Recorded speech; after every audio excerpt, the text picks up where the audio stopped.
Pronto, iniciando a gravação. Então, boa tarde a todas e a todos. Nós, então, vamos começar agora o nosso 7º encontro de Narrativas em Confinamento, da revista PUB de Direito de Diálogos Interdisciplinares. E hoje a gente tem a participação da professora Sandra Guardini Vasconcelos, que é professora de literatura e de teoria literária na Faculdade de Filosofia, Letras e Ciências Humanas da USP. A professora Sandra, ela integra o Departamento de Letras Modernas, mas também também participa do Departamento de Teoria Literária, com diversas atividades.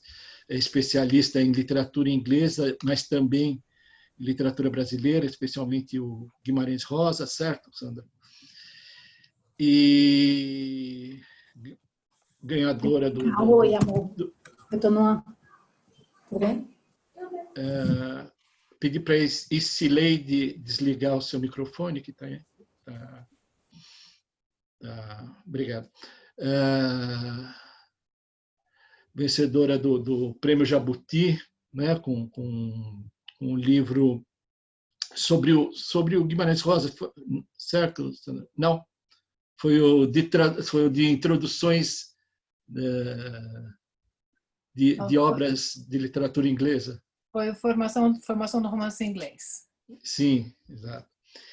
E a Sandra hoje vai fazer aqui, vai dividir o debate, né, o diálogo com o professor Rafael Colombo, da Universidade Nacional do Litoral de Santa Fé, Argentina. A professora Sandra escolheu um livro do Daniel Defoe, Diário do Ano da Peste, né, que não é uma obra que ficou agora, né, este ano se popularizou mais, né, de repente se tornou um best-seller aí nas livrarias, na Amazon Books, inclusive tem tradução para o inglês. O Daniel Defoe a gente conhece mais pela sua obra mais famosa, que é o Robinson Crusoe, né? E o professor Rafael Colombo vai falar sobre uma peça de teatro do Henrik Ibsen, o Inimigo do Povo, né? O Ibsen, que é autor de Casa de Bonecas e um dos mais importantes dramaturgos, né, do século XIX, da virada do século XIX para o século XX, né, revolucionou a dramaturgia nessa peça de teatro. Ele trata da questão do saneamento e dos interesses políticos e financeiros de municípios, das cidades, né, pelo turismo, uma coisa que é bastante atual. Inclusive, eu me lembro, quando eu conheci essa obra, me lembrei daquele filme do Steven Spielberg, Tubarão, que provavelmente, não sei, mas apesar de ter sido baseado numa obra do Peter Benchley, né, o Tubarão, eu acho que é um momento de risco, porque a gente pode estar contrariando os caras, entendeu? Odeio ter que defender a posição recuada, mas acho... Tem alguém... Ainda assim, acho que talvez faça sentido a gente... Desculpa, gente.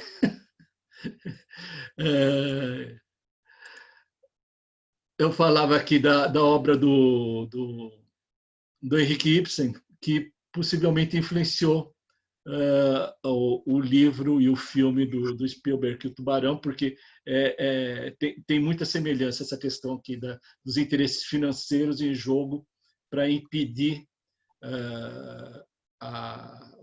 o fechamento do comércio, né? Isso daqui também está na obra do Daniel Defoe. Então, sem mais delongas, eu vou passar a palavra à professora Sandra Guardini Vasconcelos para a sua exposição. Então, está com a palavra a professora Sandra, por favor. Boa tarde, Guilherme. Boa tarde a todos. Eu gostaria de agradecer não só ao Guilherme, mas também à comissão organizadora desses encontros. É um prazer estar com vocês, alguns dos quais eu conheço, outros não. Mas, enfim, depois que nós pudemos conversar sobre a obra do Defoe e a peça do Ibsen, aí todos vão aparecer e a gente pode se conhecer ao vivo e em cores, ao vivo nas circunstâncias atuais, né? Bom, eu gostaria de começar a minha apresentação, na verdade, vou compartilhar minha tela com vocês, e eu vou usar essa ilustração como uma espécie de abertura, né? Como uma espécie de epígrafe para a conversa de hoje. Eu espero que dê certo. Guilherme, você me diz se funcionou, tá bom? Por favor.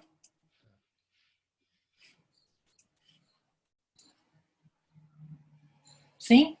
Sim, deu certo. Bom, então, na verdade, o que vocês veem aí é uma gravura da época em que tenta recuperar visualmente, ou tenta registrar visualmente a época vamos dizer assim, o caso, né, o incidente, a tragédia que se abate sobre Londres no ano de 1665. E eu gostaria que vocês prestassem atenção aos detalhes, porque muitos dos quais vão justamente aparecer, vão ser mencionados na narrativa do Daniel Defoe. Então, nós temos aqui, enfim, a população de Londres abatida com a tragédia, os carregadores de mortos, não é? E, sobretudo, essas inscrições, que são inscrições que realmente apareciam, eram pintadas nas casas. Inscrições em vermelho, né? You Lord have mercy on this house, com essa cruz vermelha, por favor. Então, Senhor, tenha piedade dessa casa, com essa cruz vermelha, e com a inscrição aqui embaixo, né? Bring out your dead. Quer dizer, tragam para fora os seus mortos, né?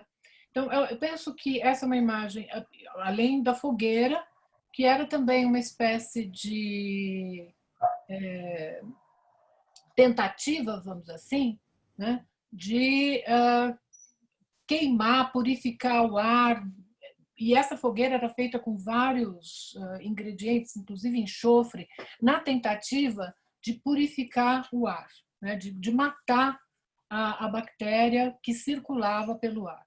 Bom, então eu acho que, inclusive, as cores, né, dessa ilustração, elas são escuras, quer dizer, sobressai justamente o vermelho das inscrições nas casas e o vermelho que a gente pode mais ou menos intuir aí, que é o vermelho da fogueira, né? Então, eu vou interromper o compartilhamento e queria que vocês, então, ficassem com essa imagem presente à medida que eu for comentando alguns aspectos do Diário do Ano da Peste. E queria também começar fazendo uma citação. Uma citação de um funcionário público, cujo nome é Samuel Pepys, e ele deixou um diário, ele viveu no século XVII, ele deixou um diário, e esse diário ele adquiriu uma importância muito grande, né? Porque ele é um diário que registra o cotidiano da vida londrina naquele período em que ele viveu e durante o qual ele escreveu. E ele é, sim, uma testemunha ocular da história, né? No sentido de que essa citação que eu vou ler para vocês é uma citação muito curtinha, ela, na verdade, ele tinha 32 anos, né, quando ele viveu a experiência da peste que tomou conta de Londres. E ele, então, registrou nesse diário, né, como que a cidade foi se esvaziando à medida que a peste tomava conta de todos os lugares e enquanto ele continuava a trabalhar, a socializar e a tocar a sua vida cotidiana de acordo com com a sua rotina, né? Então, ele diz o seguinte, a tradução é minha, porque esse diário não foi traduzido. Esse registro é um registro do dia 7 de junho de 1665. Isso nós estamos mais ou menos na metade do período, né, em que a peste começa a surgir em Londres no começo do ano de 65, e então em junho ela já tomou, vamos assim, vários bairros, né? Ela já está presente em vários bairros da cidade e ela vai atingir o seu pico nos meses de agosto e setembro, mais ou menos. A partir de outubro, ela começa a diminuir de intensidade, até que em dezembro os casos rareiam e ela começa a desaparecer. Então, nós estamos falando aqui da experiência real de um ano, né, praticamente de um ano inteiro, em que a cidade de Londres viveu sob a chamada Grande Peste. Então, ele diz, hoje, no dia 7 de junho de 1665, ele diz, hoje, muito contra a minha vontade, vi em Drury Lane 2 ou 3 casas marcadas com uma cruz vermelha sobre as portas e Deus tenha piedade de nós, escrito ali. Que é exatamente uma corroboração daquilo que a gente acabou de ver naquela gravura. Foi uma cena triste para mim, a primeira do tipo que me recordo de ter visto. Causou-me uma má impressão de mim mesmo e do meu cheiro, de modo que fui obrigado a comprar um rolo de tabaco para cheirar e mastigar, o que acabou com a apreensão. Então, o que é muito interessante no diário é como a peste, na verdade, está em toda parte. Os londrinos estão vivendo essa experiência, essa situação, e, ao mesmo tempo, os comentários que vão surgindo em relação a como eles estão vivendo essa experiência são comentários até comezinhos, prosaicos, digamos assim, né?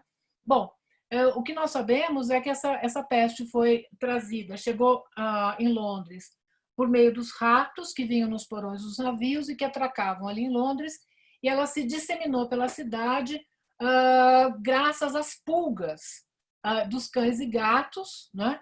E ela então chega ao auge nesse verão de 1665.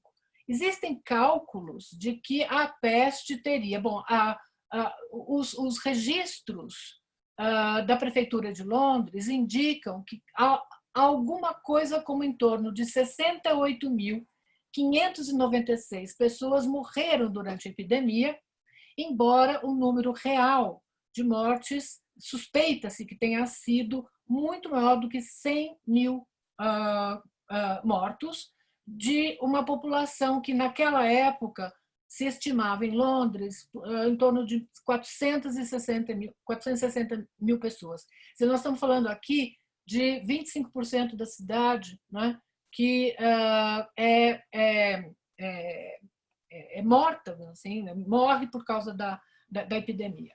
Bom, eu vou falar, então, na verdade, eu vou falar isso são os dados bastante gerais e pouco elucidativos, eu diria assim, mas são dados que a gente pode ter para ter uma ideia de que em que contexto se insere esse diário do ano da peste, que foi publicado em Londres pelo Defoe em 1722.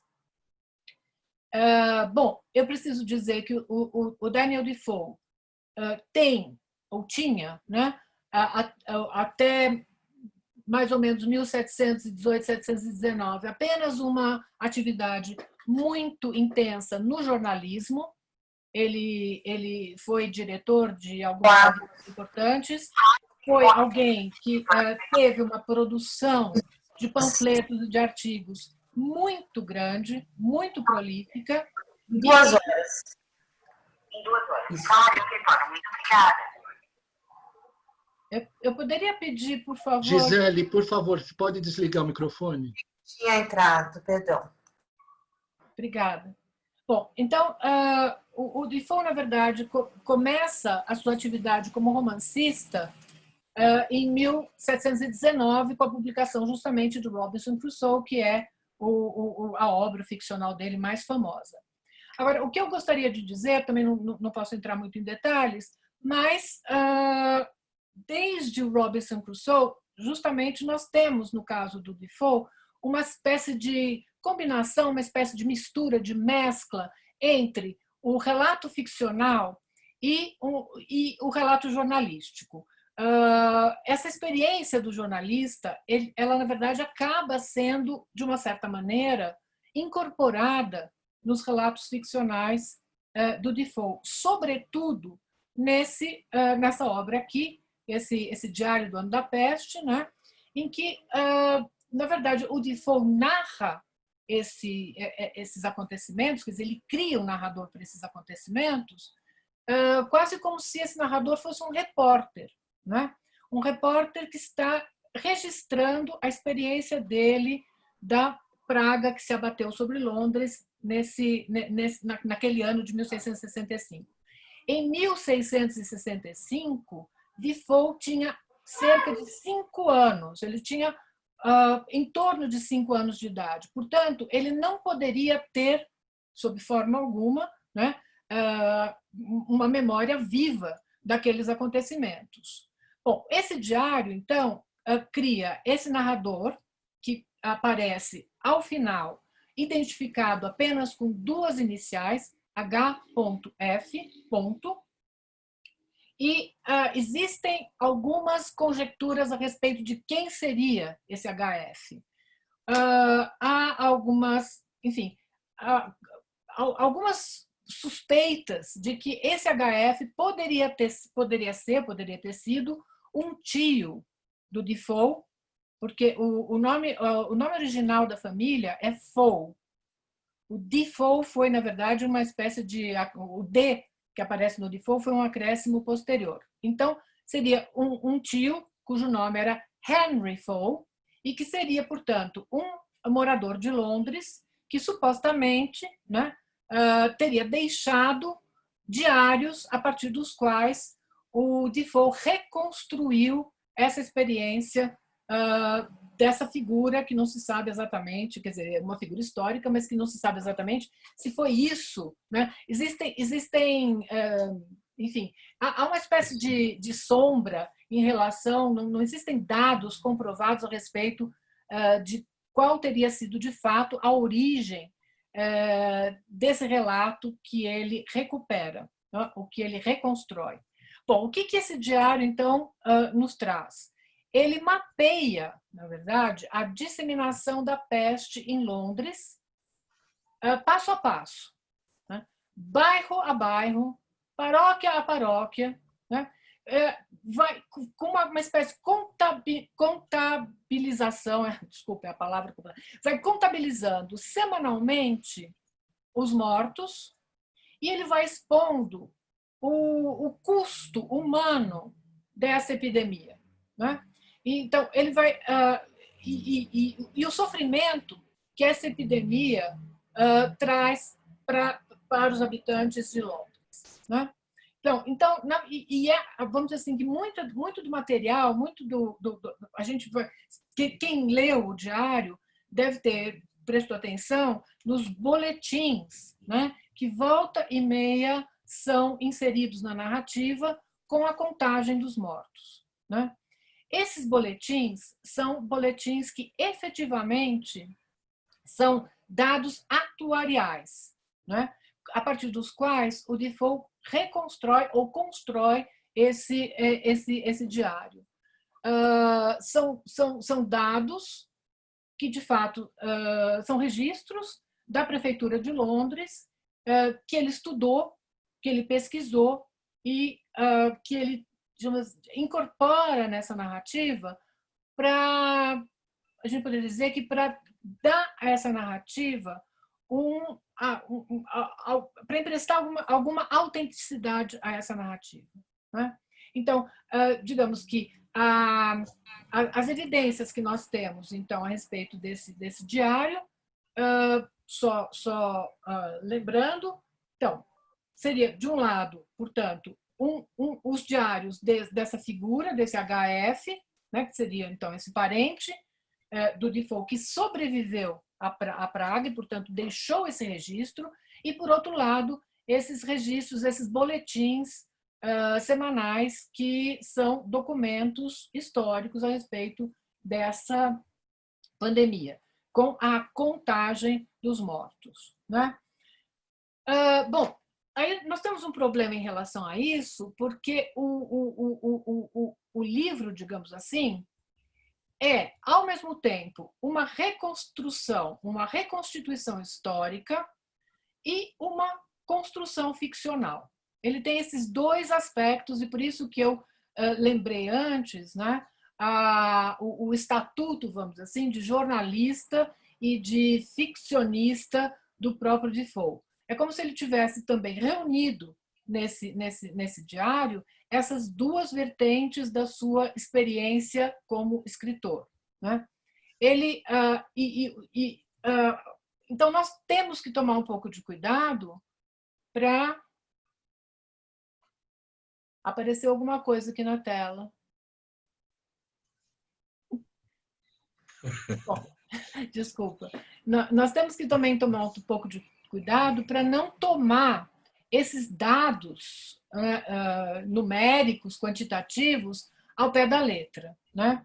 Então, vamos dizer que talvez assim, o mais interessante aqui seja pensar que, então, ele reproduz esses boletins de mortalidade, uma espécie de tática para emprestar para a ficção alguma credibilidade, né?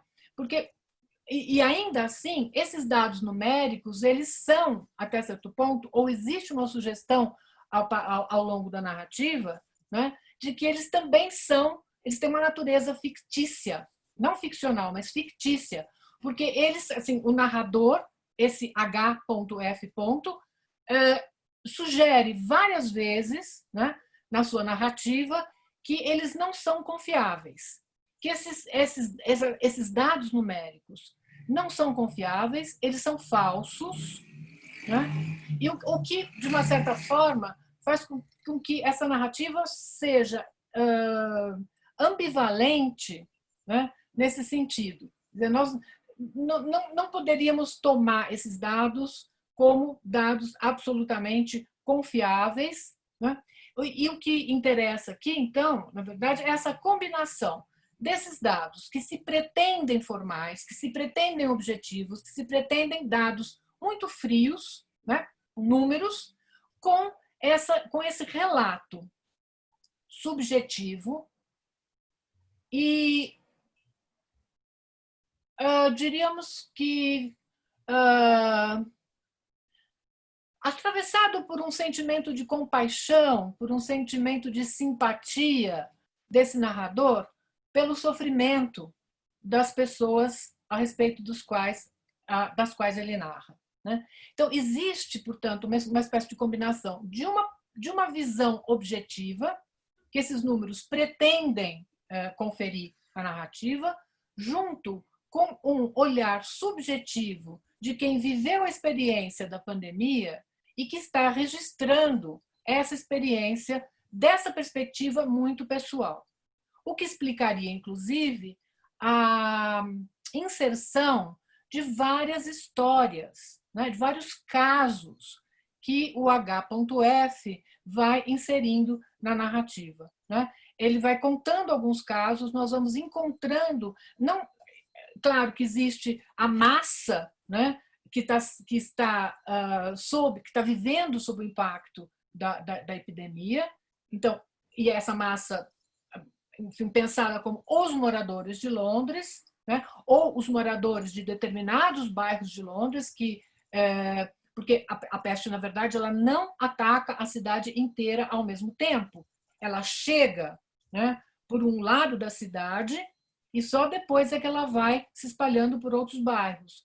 E esse narrador é um narrador que perambula, né? Embora ele tenha... assim, essa não é exatamente, eu diria, uma narrativa de confinamento. Ela não é uma narrativa de alguém que ficou confinado o tempo inteiro. Esse narrador fica confinado em alguns momentos, mas ele também, de uma certa forma, em alguns momentos ele sai pela cidade, porque ele quer registrar justamente, ele quer, inclusive, ter dados para tomar decisões a respeito de como ele deveria se portar, que decisões ele poderia tomar, se ele deveria fugir da cidade ou não, né? Então, ele sai para verificar por ele mesmo o que está acontecendo nos diferentes bairros. Então, nessa perambulação, ele vai encontrando alguns personagens sobre os quais ele vai contar histórias mais específicas, né? Então, na verdade, nós temos aqui um relato, né, de indivíduos e da sua experiência da peste. Então, um dos indivíduos para aqueles, só para dar um exemplo, né, ele conta a história de um barqueiro que se chama Robert e que fica fazendo o transporte de alimentos para lá e para cá e fica sem ver a família, né? A família fica confinada em casa e ele deixa a comida na porta para que a família pegue, né, tenha acesso aos alimentos, para que não exista perigo, né? Então ele conta a história desse Robert, desse barqueiro. Ele conta a história dos 3 irmãos que bolam um esquema incrível, assim, quase que rocambolesco, para escapar da cidade que está sob quarentena. Então, temos aqui então várias situações, não é? Ou ainda a história de um homem que vai até o cemitério para ver sua família, sua mulher e seus filhos sendo jogados, literalmente jogados, dentro da vala comum dos mortos. Então, são histórias, são casos, são aquilo que a gente chamaria em inglês de anecdotes, né? de pequenas historinhas que vão dando uma dimensão para nós do que é a experiência humana do sofrimento da peste, né? Bom, então, mais do que... eu não chamaria... Há uma certa discordância entre os leitores, os comentadores dessa obra, sobre a sua verdadeira natureza, sobre o seu estatuto. Se ele seria um romance histórico, se ele seria um romance não ficcional, que é uma coisa que eu não sei nem o que significa um romance que não é ficcional, porque para mim todo romance é ficcional por definição, ou se ele seria uma reportagem, ou se, e dado o estatuto ambíguo dessa figura H.F., se ele seria um romance histórico, não é possível também dizer que isso seja um romance histórico. Então, a gente poderia dizer, bom, há um testemunho, quem narra esse diário é uma testemunha da história, porque, de fato, nós estamos aqui diante de um fato histórico, mas ele é uma testemunha também sobre a qual existe uma ambivalência, nós não sabemos, uma ambiguidade, nós não sabemos se essa, de fato, é uma figura histórica ou uma figura também criada ficcionalmente. Então, o que acho que talvez a gente pudesse dizer é que o HF é um cronista, né? Eu penso que talvez cronista fosse uma definição, enfim, uma descrição um pouco mais adequada para definir esse narrador. Ele é um cronista, ele registra, né, a sua experiência dessa tragédia que se abateu sobre Londres, né? Bom, eu não sei quanto tempo eu tenho. Guilherme, vou pedir para você me avisar, por favor, que eu não estou controlando aqui. Eu queria só dizer, bom, que uma das coisas muito impressionantes a respeito da leitura do texto, eu diria assim, sem grandes problemas, não tenho problema de dizer isso, é um texto mal construído, né? ele não é um texto bem construído, ele não é uma narrativa bem construída. Tem várias repetições, tem idas e voltas. Então, a construção narrativa mesmo, do ponto de vista mais literário, digamos assim, eu acho que ela é complicada, né? Ela não é, de fato, bem construída. Mas uma das coisas interessantes a respeito da leitura desse texto são justamente os relatos vívidos do pânico que se abate sobre Londres. São relatos muito, muito vivos, não é? Enfim, do medo, do pânico dos moradores de Londres pelo alto grau de contaminação da doença. É uma praga cuja contaminação se dava pelo ar, pelo toque, né? Roupas, alimentos. Então, as pessoas podiam, de fato, ser contaminadas muito facilmente. E, por isso, o grau, vamos dizer assim, alto de contaminação, a rapidez de contaminação sobre a qual ele narra aqui. Ora, outro elemento muito interessante que eu acho que tornou, talvez, o que explique, talvez, por que um diário do ano da peste acabou se tornando uma leitura, sei lá, não sei se virou um best-seller agora, mas é que o que impressiona são os paralelos que a gente pode estabelecer entre aquela situação específica, lembrando que são 355 anos que nos separam daquela epidemia, né? Então, nós hoje que estamos vivendo a pandemia, lendo esse relato de algo que aconteceu há 355 anos atrás, nos surpreendemos ao perceber os enormes paralelos e é surpreendente e ao mesmo tempo assustador pensar, por exemplo, nos boletins de mortalidade e na inconfiabilidade dos boletins de mortalidade, porque isso é alguma coisa que o narrador sobre a qual ele insiste muito ao longo da narrativa. Como os boletins não podiam estar fazendo uma contagem real do número de infectados e mortos, né? Então, pensando, né, nos nossos boletins, nas nossas contagens de hoje, a aproximação é inegável, né? Estamos na mesma situação, não temos números confiáveis. Então, a inconsistência dos dados, os registros escondidos ou feitos com erro. Então, essa contagem inexata e não confiável é alguma coisa que é interessante pensar, né, que é algo que nós também estamos testemunhando hoje. Uma outra questão, eu fiz uma lista de coisas que eu fui percebendo como paralelos, eu vou falar delas rapidamente, são muitos, e se eu estiver extrapolando meu tempo, eu paro antes. Bom, então, a necessidade, portanto, e a inconsistência de registro, a necessidade de esconder dados e a inconsistência desses dados e desses registros, a falta de registros, as medidas tomadas com atraso, medidas de contenção da pandemia, ou lá, da epidemia, tomadas com atraso, tomadas tarde demais, a discussão que aparece também na narrativa entre a crise sanitária e a necessidade de manter os negócios e a economia funcionando, a suspensão geral do comércio, com exceção dos alimentos e dos produtos essenciais, a suspensão da exportação e das manufaturas, a proibição de espetáculos e diversões, quer dizer, a suspensão das atividades e o preço que isso cobra em termos do desemprego e em termos dos pobres, né, da população pobre de Londres, que se vê mais e mais desamparada. Então, são os pobres que são os mais atingidos, os mais expostos, e, por outro lado, também aqueles que foram assistidos graças a muitas doações. Mas, entre os dados numéricos que o narrador vai apresentando, ele diz que se torna difícil estabelecer dizer, não é difícil estabelecer, mas difícil estabelecer com clareza, com certeza, quais foram os mortos pela epidemia e quais foram aqueles que morreram por fome ou por carências, né? Uma outra coincidência, uma conversa, né, que nós ouvimos falar sobre a possibilidade de atestados de saúde para poder viajar.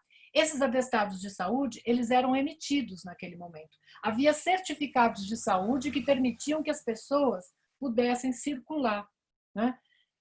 A construção de postos e barreiras para impedir viagens e deslocamentos de pessoas. A existência de charlatões ou charlatães, os plurais são, adoro esses plurais, que na verdade espalhavam crenças, profecias e vendiam poções milagrosas. Eu não pude deixar de pensar na bendita da cloroquina, né? A morte dos médicos nesse processo de atendimento dos doentes, as discussões entre os médicos sobre os medicamentos a aplicar, isolamento das casas e das ruas contaminadas, o fechamento de casas. Então, são métodos de contenção que vão sendo, digamos, tentados e muitas vezes, como é que eu vou dizer, desobedecidos pela população, que, uma vez confinada dentro de suas casas, fugia ou tentava fugir para não ficar preso dentro de casa com doente, com a possibilidade de que toda a família acabasse morta, né? Então, André, se puder já ir para a conclusão. Vou concluindo. Então, e tem outros aqui que a gente pode lembrar, mas talvez eu acho que o que me levou a me surpreender foi justamente aquilo que, apesar de todo o progresso que a ciência nos trouxe, que a pesquisa nos trouxe, não é? Em que medida, não é? Algumas das experiências que nós estamos tendo hoje foram já experiências de 350 anos atrás, né? E que, no entanto, continuam sendo problemas com os quais nós temos que nos defrontar, né? Então, só para terminar, eu gostaria de lembrar que, apesar desses paralelos, esses paralelos parecem muito reais, porque são parte da experiência que nós estamos tendo hoje, né? Nessa situação de pandemia, eu gostaria de lembrar que, ou de enfatizar o fato de que neste relato, né, uma das questões principais que estão mobilizadas aqui tem a ver justamente com essas questões, né, que dizem respeito à historicidade e à ficcionalidade daquilo que foi mobilizado pelo Defoe para construir ou para reconstruir essa experiência, que foi uma experiência tão marcante para a população de Londres naquele ano. E para concluir mesmo, eu só queria dizer que há uma sugestão na narrativa de que isso poderia ter sido uma punição divina, né? Uma punição divina que, na verdade, também contou com a providência divina, que, assim como trouxe a praga, levou a praga embora, assim como trouxe a peste, levou a peste embora. Ninguém sabe, não há explicações para o desaparecimento da peste, que foi desacelerando até o final de 65 e depois foi desaparecendo. E lembrar que em 1666, 1/3 da cidade de Londres foi destruída por um incêndio, né? Então, eu só espero que depois da nossa pandemia nós não tenhamos que viver a experiência de um incêndio que destrua 1/3 do nosso país. Obrigada, Guilherme. Muito obrigado, Sandra. Gostei muito da sua exposição. Inclusive, eu tinha alguns comentários para fazer, mas você já comentou praticamente tudo que me chamou a atenção na obra. Só destacar mais duas coisinhas que eu achei uma coincidência muito grande. Uma, de que logo no início dos diários, o Daniel Defoe afirma que a população tinha dúvida, né, se a origem da peste era a Itália ou o Oriente, né? Uhum. Muito engraçado, porque a gente veio aqui, a gente ouviu falar na China e na Itália, exatamente os mesmos polos, né, de radiação. Mas lembra que, na verdade, logo no início, quer dizer, a peste vem mesmo de Amsterdã. Sim, sim. E a Inglaterra e a Holanda, naquele momento, estavam em disputas. Então, existe. Quer dizer, é sempre o inimigo externo, é de lá que Sim, vem sim, sim. a tragédia, a peste, a praga, enfim. Mas é interessante. E a outra questão é assim, que lembra muito o que está sendo discutido hoje entre a população, né? Entre a gente mesmo. Essa questão assim, em que o personagem pede a Deus que o ilumine, né? Para dizer se ele deve cuidar do comércio, ir para as ruas, ou, ao contrário, deve ficar dentro de casa, escondido, que é o que se discute, as pessoas discutem hoje. Será que é certo isso que a gente está fazendo? Está dependendo. Bom, muito obrigado, Sandra. A gente certamente vai ter muitas questões para serem formuladas para frente. Eu vou passar agora a palavra ao professor Rafael Colombo para sua exposição sobre a peça de Henrik Ibsen,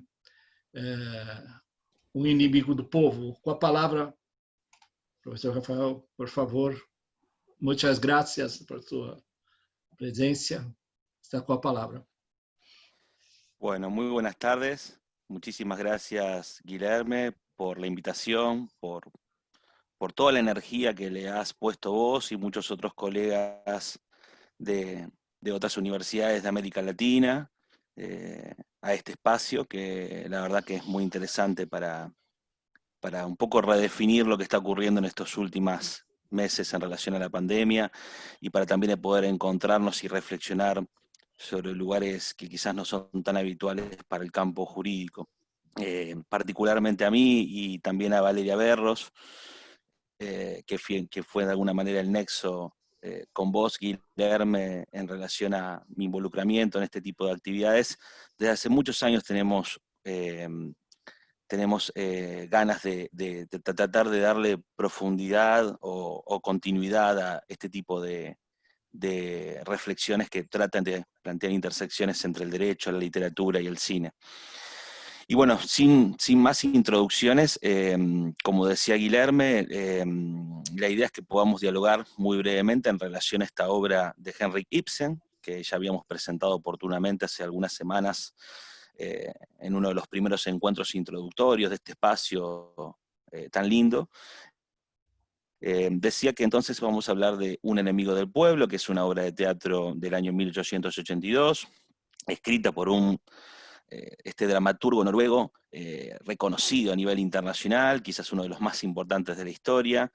Yo me acerqué a él hace muchos años, cuando era adolescente, de la mano de mi padre. De hecho, tengo una hermosa edición de sus obras completas, un poco ya deshilachada, es del año 1965, es un papel de Biblia, y aquí están las obras completas de Henrik Ibsen, que es un libro que obviamente que yo no compré, sino que lo compró mi papá en el año 1965. Decía, una editorial muy linda, muy buena, que es la editorial Aguilar.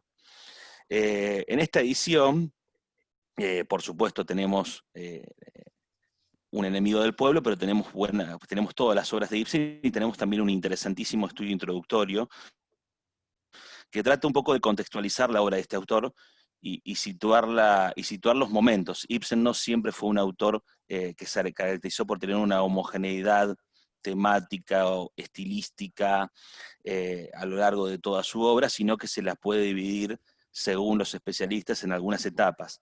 La obra sobre la que pretendemos charlar hoy es una obra que se ubica dentro de lo que se denomina como la etapa más realista y social de toda la producción de Henrik Ibsen, Y a esa obra, a esta etapa también pertenecen obras como Casa de Muñecas, que Guilherme también la mencionaba anteriormente. Casa de Muñecas es una obra de teatro extraordinaria. Con el paso del tiempo, las generaciones se la han apropiado, sobre todo las generaciones ligadas al movimiento de los derechos de las mujeres. El personaje de Nora es hoy en día un arquetipo del movimiento feminista. A pesar de que Ibsen no necesariamente pueda ser calificado como feminista, pero sin embargo, en buena parte de la producción de Ibsen, las mujeres adquieren un protagonismo más que relevante, y en Un enemigo del pueblo no es la excepción. Vamos a hablar un poco del personaje de Petra, que es la hija del doctor Stockman, que es un personaje muy interesante y que hace muchísimos aportes. Bueno, también a esta etapa también pertenece una obra muy importante, que es la obra Espectros, que es también una obra muy conocida, muy importante, sobre las consecuencias que tienen que pagar los hijos por los pecados o errores de sus padres. También estamos, a esta etapa pertenece otra obra muy importante, que es El pato salvaje, o Las columnas de la sociedad. Es decir, todas obras que tienen por objeto reflexionar sobre temas que son de actualidad. De hecho, cuando uno arranca a leer Un enemigo del pueblo, lo primero que advierte es que la escena está localizada contemporáneamente, ¿no? Contemporáneamente al tiempo que Ibsen escribe. O sea, eso es una ya importante diferencia en relación a todas las otras obras que Nietzsche producía en su anterior etapa, la etapa a la que pertenece, por ejemplo, obras como Peer Gynt, que es como una suerte de poema nacional noruego. Es una obra de teatro, pero también está considerado como una de las obras de referencia de Noruega, en donde hay ya evocaciones temporales mucho más antiguas, mucho más ancestrales. La escena está ubicada en la actualidad, en la que escribe Ibsen, y eso también es un posicionamiento que intenta de alguna forma establecer un dejo de realismo, ¿no? El realismo. Escribo desde el momento en que me toca a mí también vivir. Y de hecho también pongo en palabra de mis personajes cosas que quizás yo no pueda decir, que es precisamente el caso del personaje principal de esta obra, el personaje central, que es el doctor Thomas Stockman. El doctor Thomas Stockman es médico que vive en este pueblo costero en el sur de Noruega, y es sin lugar a dudas el gran protagonista de esta pieza. Por supuesto que hay después muchísimos otros personajes que vamos a repasar, que son muy importantes, pero el doctor Stockman es claramente el personaje central, el personaje que de alguna manera lleva la voz principal de expresión, y es la caja de resonancia por la cual también se canalizan buena parte de los temas que pretende de alguna manera abordar la obra, ¿no? Estamos hablando de temas que en un principio a nosotros nos interesó por sus implicancias ambientales. Un enemigo del pueblo tiene una clara implicancia o lectura ambiental, o sobre todo una lectura vinculada a la democracia ambiental, precisamente por este componente nuclear que tiene, que es el componente nuclear temático de la trama,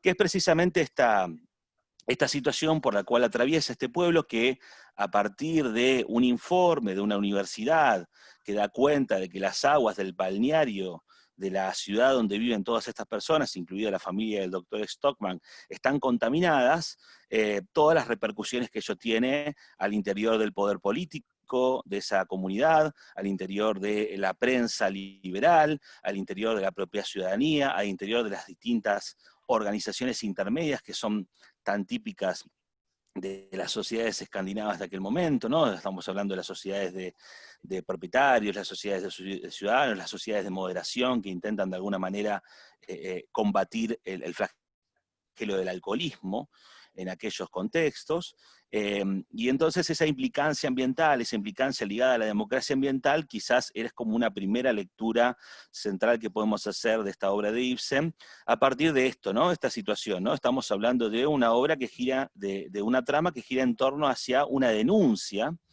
de que las aguas de un balneario están contaminadas, y que esa contaminación compromete la salud y compromete la naturaleza, ¿no? La estabilidad de la naturaleza, y con todo lo que ello implica, ¿no? Entonces, a partir de esta necesidad de hacer pública este informe, ante la propia sociedad que administra el balneario, ante las propias autoridades de la comunidad, ante la propia sociedad reunida en una asamblea.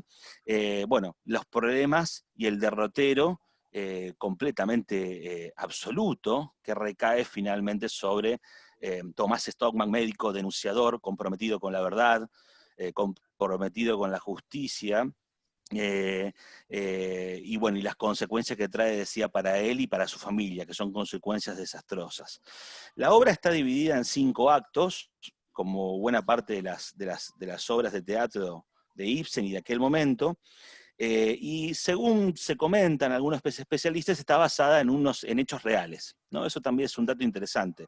Aparentemente la historia del doctor Stockman sería la historia de un médico, de un farmacéutico, que le fue relatada a Ibsen años atrás. Entonces Ibsen de alguna manera intenta recrear esa historia de denuncia a partir de la creación de este personaje que es el doctor Stockman. De hecho, en esta estructuración de cinco actos, en donde, bueno, vemos muchos temas, vemos temas que están vinculados a la democracia ambiental, al compromiso, al rol de las autoridades públicas, a la relación entre lo público y lo privado, entre los derechos de los propietarios y los derechos de la sociedad, o los derechos vinculados a la protección de la salud, de la sociedad y de la protección del medio ambiente.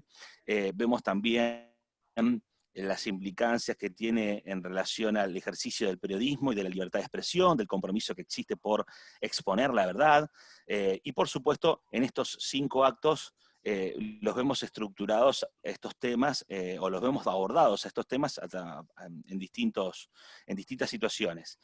El primer acto, que es quizás el acto introductorio con el que comienza la obra, transcurre en la casa de la familia Stockman. Y bueno, y se concentra puntualmente en el momento en donde el doctor aguarda la llegada de una carta de una universidad con aparentemente una información que va a ser para él fundamental y que al mismo tiempo espera dar a conocer no solamente por medio de cartas a los principales interesados, sino también por medio del periódico local. El periódico local se llama sugestivamente La Voz del Pueblo, ¿no?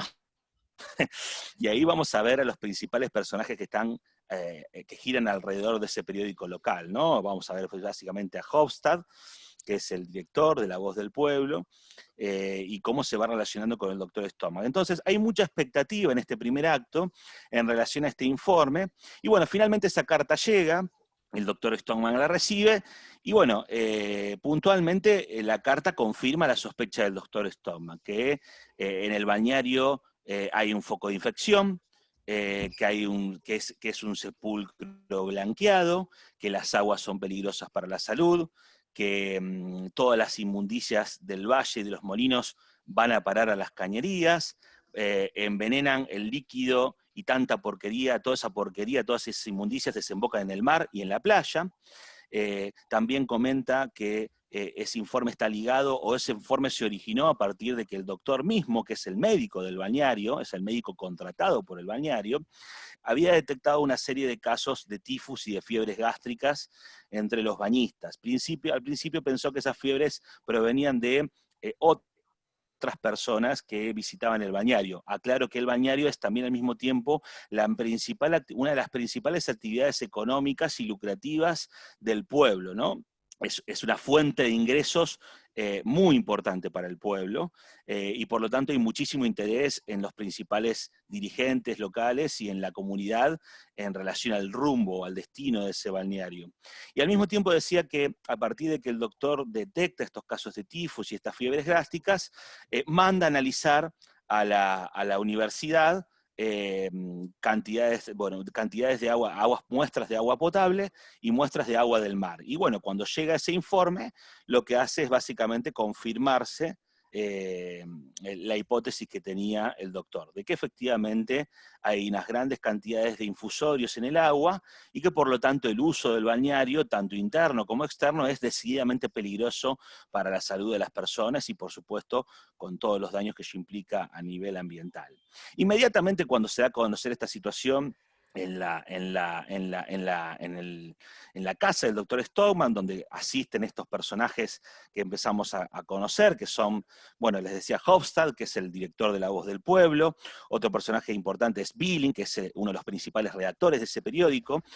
También, por supuesto, en este primer acto conocemos a la familia del doctor Stockman, conocimos a su señora, su mujer, que también tiene intervenciones muy, muy poderosas, a Petra, su hija, que es la maestra, que es tan irreverente y tan incorruptible como su padre. También, bueno, conocemos a los otros hijos del doctor Stockman, a Sliff y a Morten, y por supuesto otro personaje decididamente importante es Pedro Stockman, hermano del doctor Stockman, y al mismo tiempo el alcalde de la comunidad.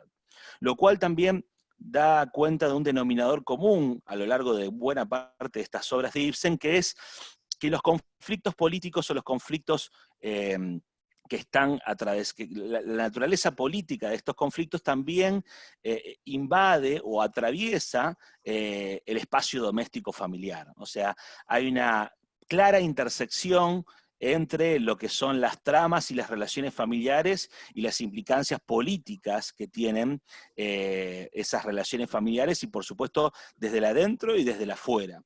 Entonces, fíjense cómo se complejiza esta escena, esta drama de Ibsen, planteando esta figura. El hermano, el propio hermano del doctor Stockman, es al mismo tiempo el alcalde de la comunidad sobre la cual el doctor Stockman quiere denunciar lo que está ocurriendo en relación a la contaminación de las aguas del balneario.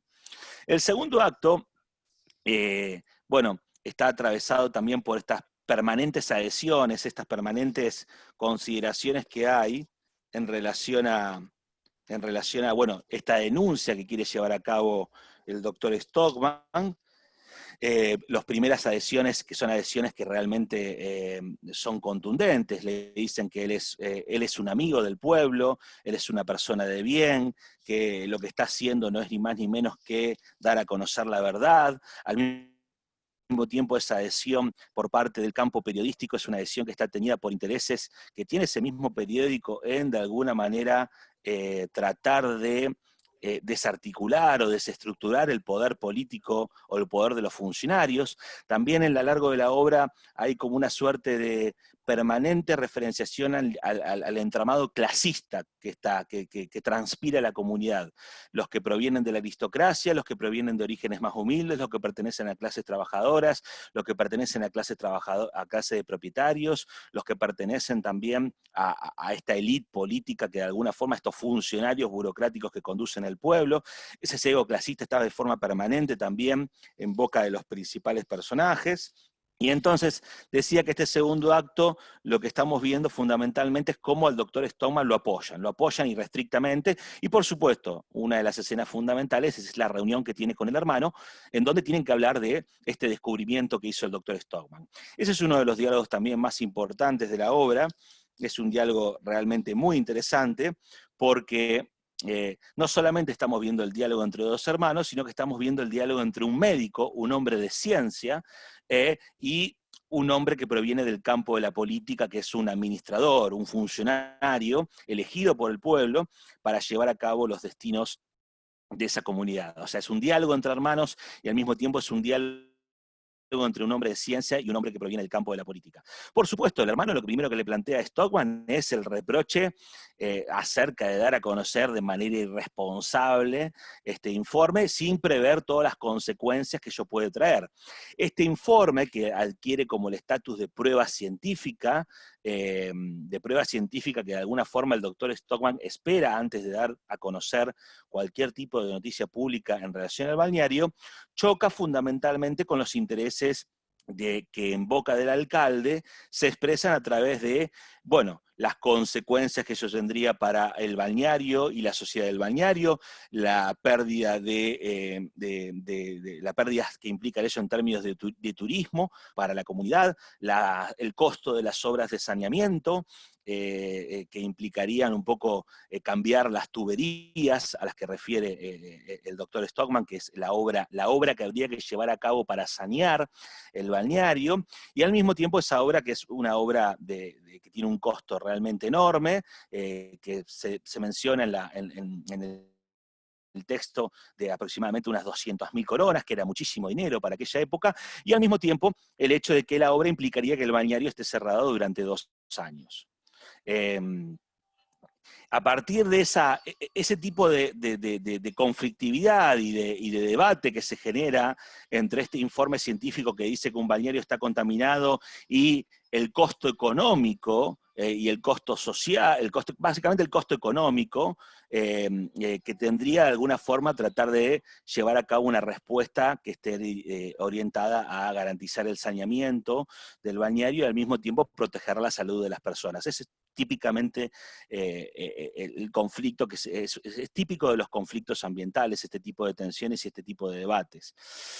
Y bueno, después obviamente los hermanos se pelean, hay una gran pelea con un tono muy fuerte, muy elevado. En ese sentido, Ibsen es una persona, es un autor que permanentemente está haciendo uso de la elocuencia por boca de sus personajes para tratar un poco de subir el tono de las conversaciones. Y bueno, después ahí en este acto también hay una intervención muy importante de la señora Stockman, en donde le dice, porque evidentemente ya hay un enfrentamiento público, en donde el alcalde por un lado va a hacer su jugada política para tratar de evitar que su hermano haga público el informe, y por otra parte el doctor Stockman hace también su propia jugada política al aliarse con estos dirigentes que provienen del sector de los propietarios o que provienen del campo del periodismo y de la propia ciudadanía.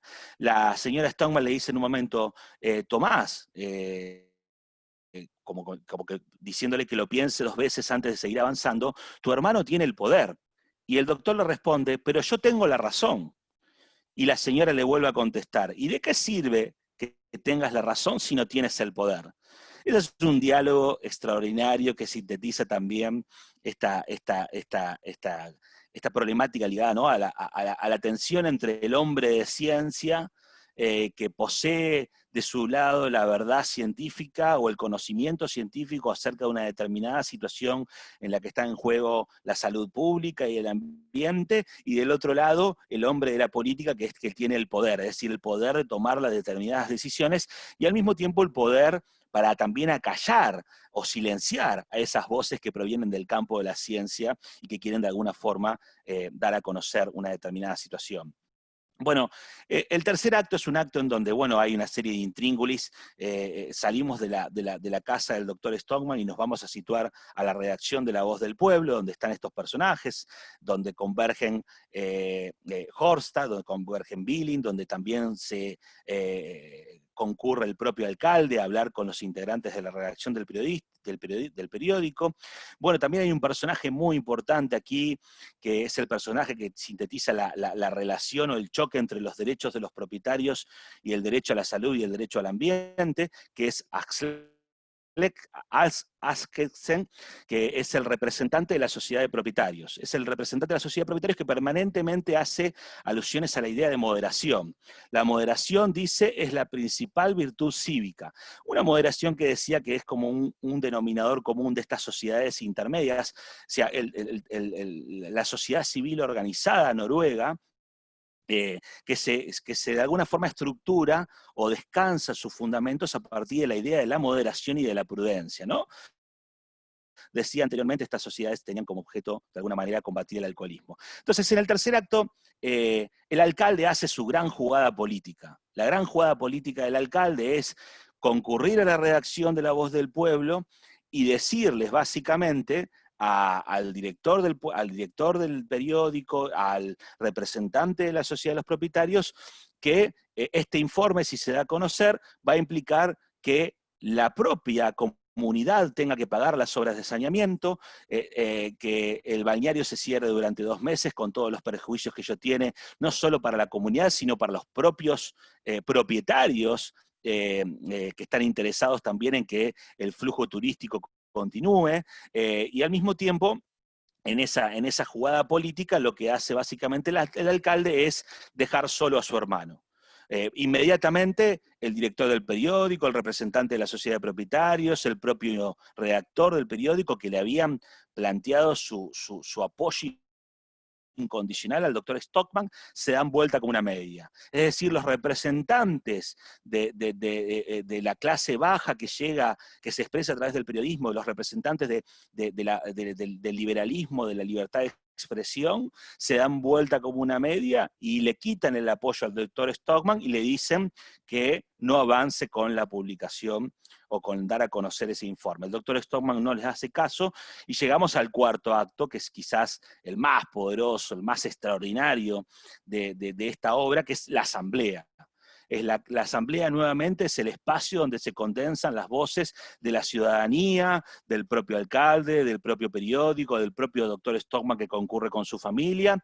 Y bueno, eso es una asamblea que tiene resultados catastróficos para el doctor Stockman. Queda completamente en offside, para decirlo de alguna manera, porque es claramente repudiado por la ciudadanía y por los distintos operadores políticos de esta asamblea. Ahí lo que hay es algo interesante, que es que hay un giro en el discurso del doctor Stockman. Hay un giro. El doctor Stockman no va a esa asamblea a hablar sobre lo que está ocurriendo con el balneario. No concentra su discurso, su argumentación sobre lo que está ocurriendo sobre el balneario, sobre la prueba científica, sobre la salud de la población, sino que va a ser un discurso que está ligado hacia la desilusión, de la cual él es de alguna forma protagonista, a partir del abandono que tiene de estos dirigentes notables, de estos personajes notables, que inmediatamente lo abandonan, lo dejan solo y lo empiezan a tratar no como un amigo no del pueblo, sino precisamente como un enemigo del pueblo. Dice el doctor Stockman en una de sus intervenciones ante esta asamblea lo siguiente: he descubierto que la base de nuestra sociedad, de nuestra vida moral, está completamente podrida, que la base de nuestra sociedad está corrompida por la mentira. El enemigo más peligroso de la razón y de la libertad de nuestra sociedad es el sufragio universal. El mal está en la maldita mayoría liberal del sufragio en esta masa amorfa. Y aquí hay un giro completamente radical en la línea de argumentación del doctor Stockman y al mismo tiempo de Ibsen. De hecho, Ibsen en algún momento declara que puso en boca del doctor Stockman palabras que él mismo quizás no hubiera podido decir en otras circunstancias.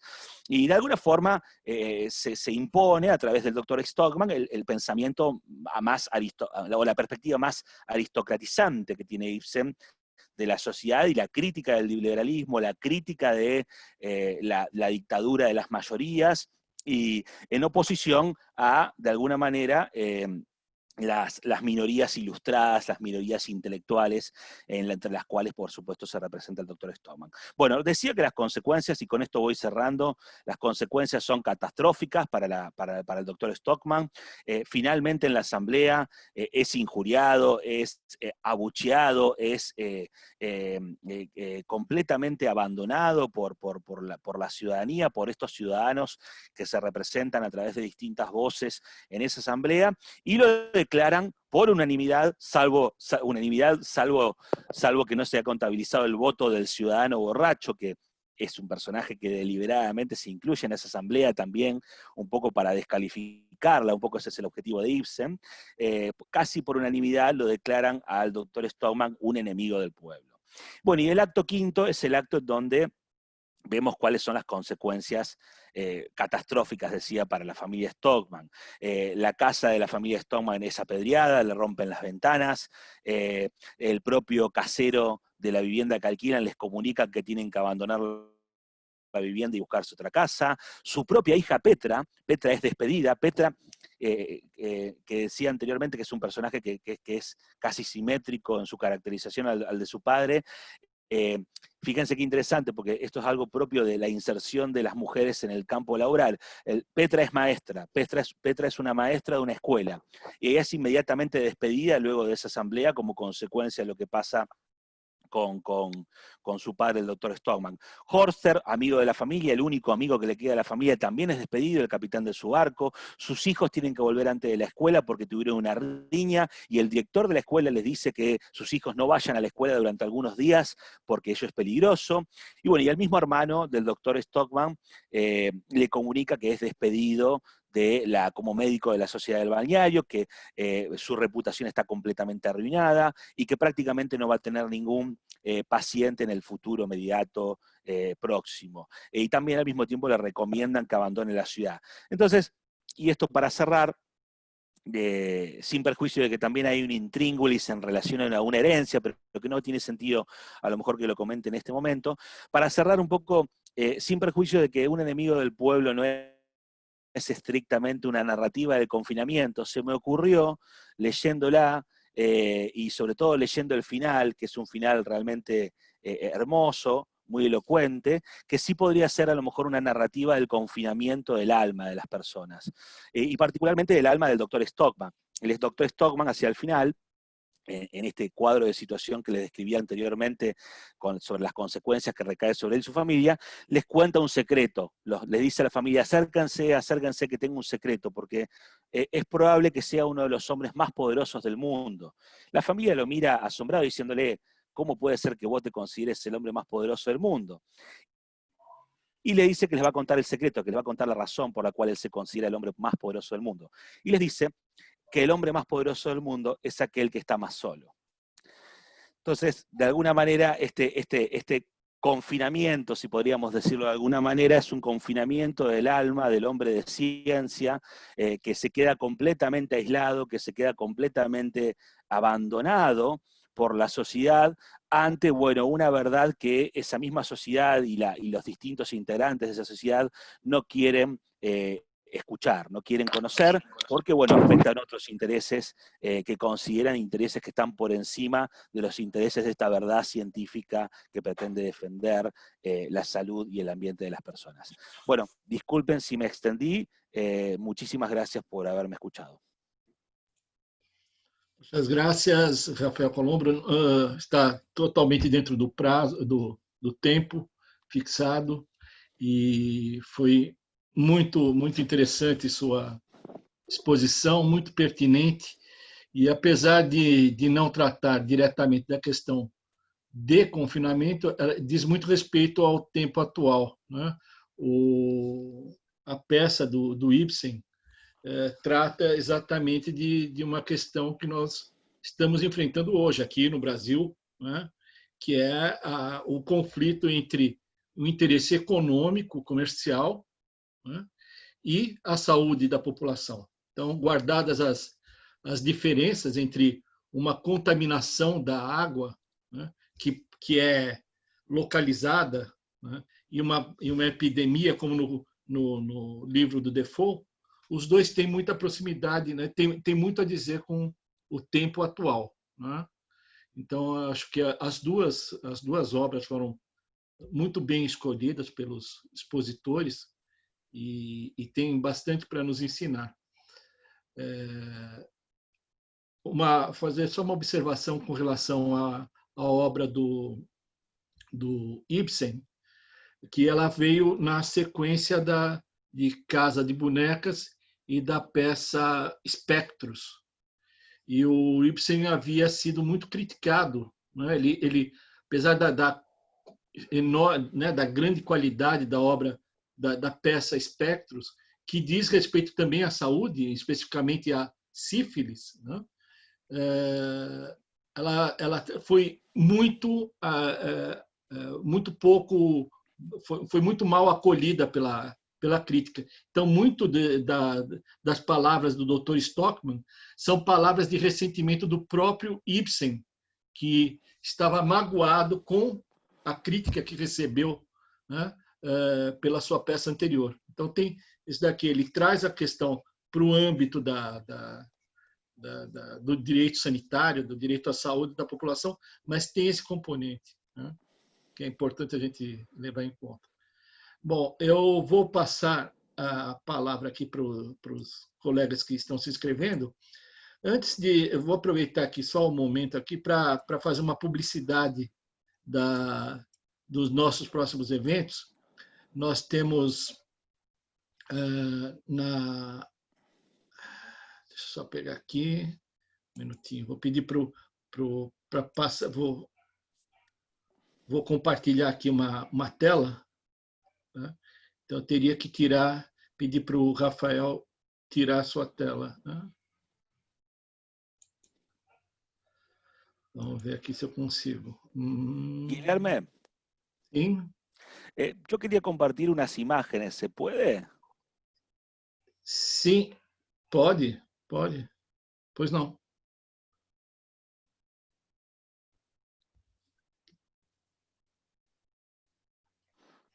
No sé si la pueden ver ahora. Sim, nós já havia sido exibida. Ah, bueno, a ver si. Sim, sim. Esta es una imagen de una representación de la obra de teatro que es interesante porque representa el momento de la asamblea.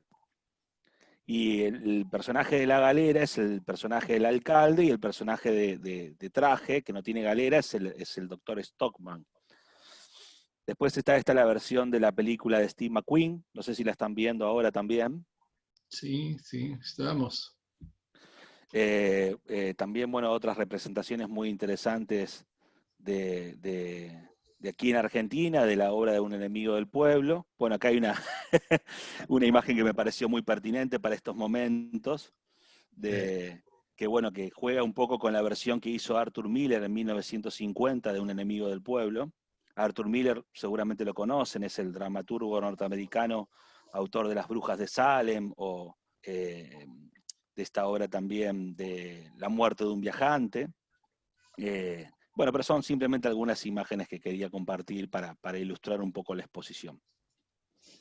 Muito obrigado, Rafael. Então, eu queria fazer uma publicidade aqui das atividades do nosso congresso, né? O 24º Congresso Brasileiro de Advocacia Pública, que vai ser no dia 21 a 25 de julho, é a mais importante atividade desenvolvida pelo Instituto Brasileiro de Advocacia Pública. E então, no dia 22, quarta-feira, daqui a 2 semanas, a gente vai ter a atividade vai ser um pouco diferente. Não vai ser sobre narrativas em confinamento, mas vai continuar sendo diálogo interdisciplinar entre direito e literatura. Então, no dia 22, quarta-feira, 15 horas, a gente vai ter uma primeira mesa, né, onde eu, o Manuel Herzog, a professora Adriana Iose Klein, a professora Valéria Berros, vamos falar sobre o tema Ecocrítica Literária e Meio Ambiente, e depois vai haver um intervalo, e às 18 horas, continuação com o professor Manuel Jacques, Maximiliano Cusseira Neto, Sebastião Vilela Stout Júnior e Sheila Pitombeira. Todos vamos estar falando sobre literatura e direito ambiental. Então, eu passo agora, na sequência, eu pedi para quem for fazer o uso da palavra, pedir se inscrever aqui no chat. O primeiro nome que eu vejo aqui é do professor Ricardo Camargo, então eu vou passar a palavra ao Ricardo,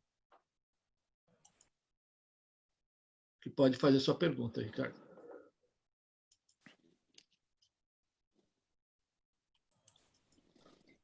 Muito bem.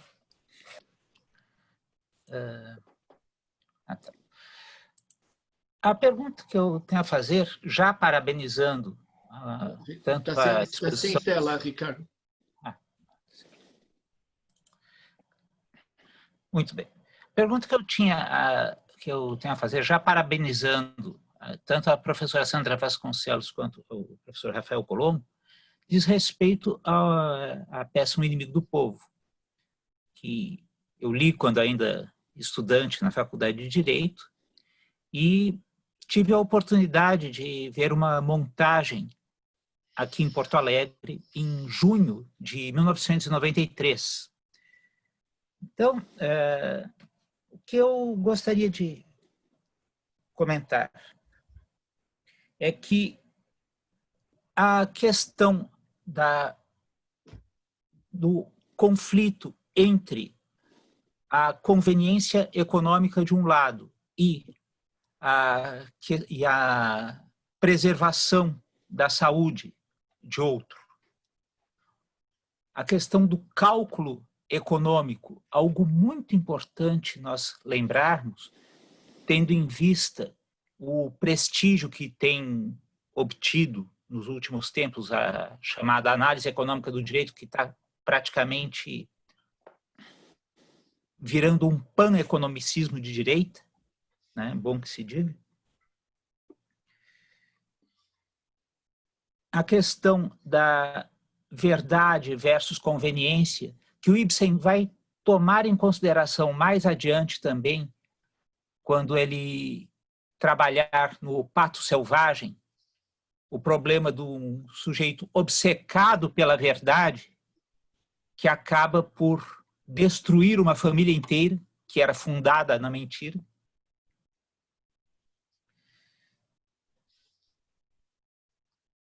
A oposição arquetípica entre uma ética da convicção representada pelo Dr. Stockman e a ética da responsabilidade representada pelo alcaide Peter Stockman, está muito menos preocupado com o bem-estar da coletividade propriamente do que com o progresso econômico desta.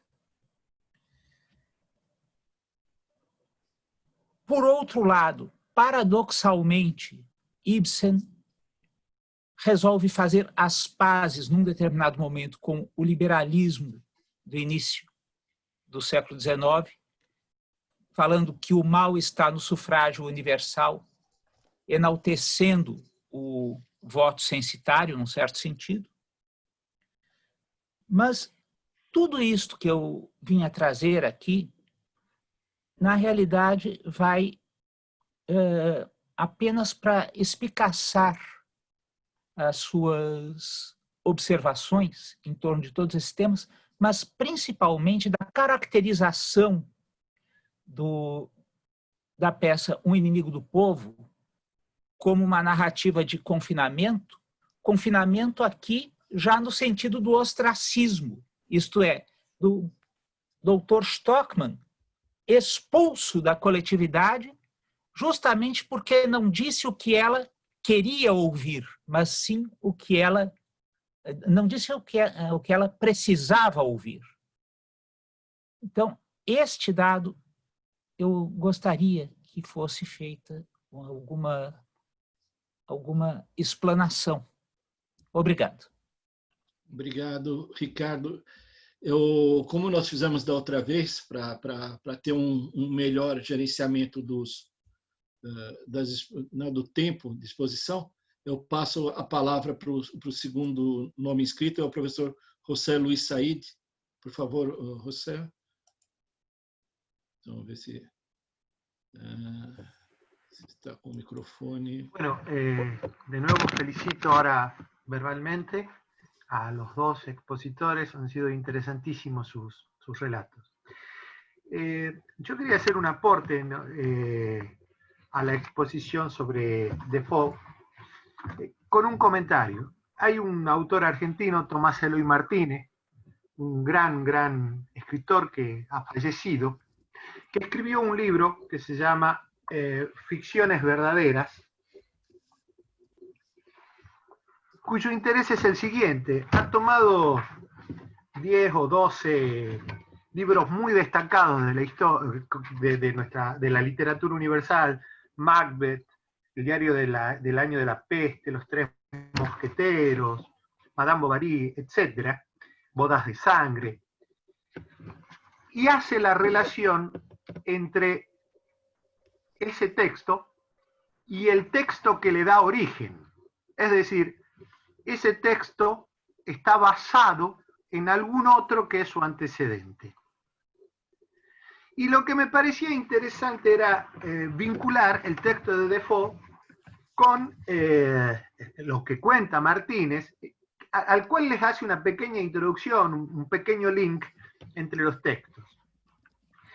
Y lo que explica aquí Tomás Eloy Martínez es que el texto de Defoe está vinculado con un libro que se llamó Loimología, o un relato histórico de la peste de Londres en 1665, con instrucciones precautorias contra contagios similares, escritos por Nathaniel Hodges, médico de la época, que es referido por Defoe en el texto, no expresamente por el nombre, pero, por ejemplo, hay partes de la obra de Defoe donde él menciona a un médico importante, se los voy a leer textualmente, dice: uno de nuestros médicos más eminentes, quien luego publicó en latín una crónica de esos tiempos y de sus reflexiones, porque efectivamente la crónica había sido escrita en latín.